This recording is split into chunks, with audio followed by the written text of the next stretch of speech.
I come from a finance background. I've been at one of the big four banks for 8 years. Around the 6th or 7th year, I was working pretty much 14, 15-hour days, and it's getting a little bit drained. I just told my wife, it's got to be more than just chasing the money. I mean, look, don't get me wrong, money's okay. But before I fell into finance, I actually got a journalism degree, which I never used.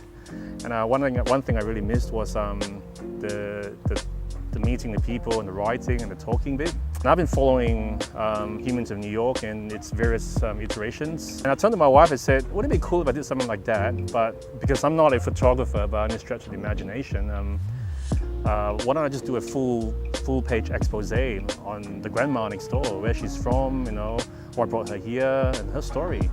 And I started doing it, and Sky pretty much came about. It's like, I didn't know what to call it. I wanted to call it Humans of Yarraville, but that's too small.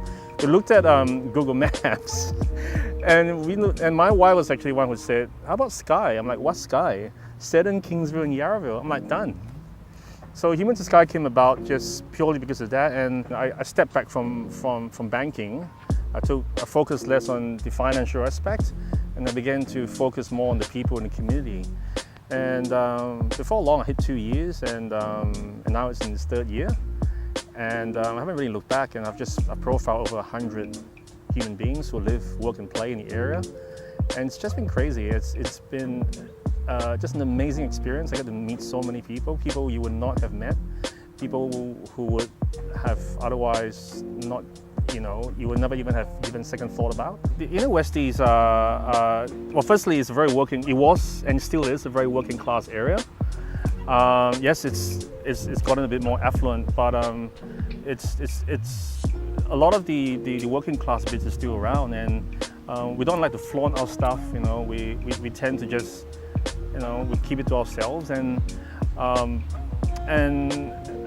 maybe it's the old chip on the shoulder thing from the other side of the river, but we always feel like we don't have to prove anything to anyone. We've always been ourselves. Nothing's really changed. It's just that the media has just made us up to be of lesser pedigree or something. So,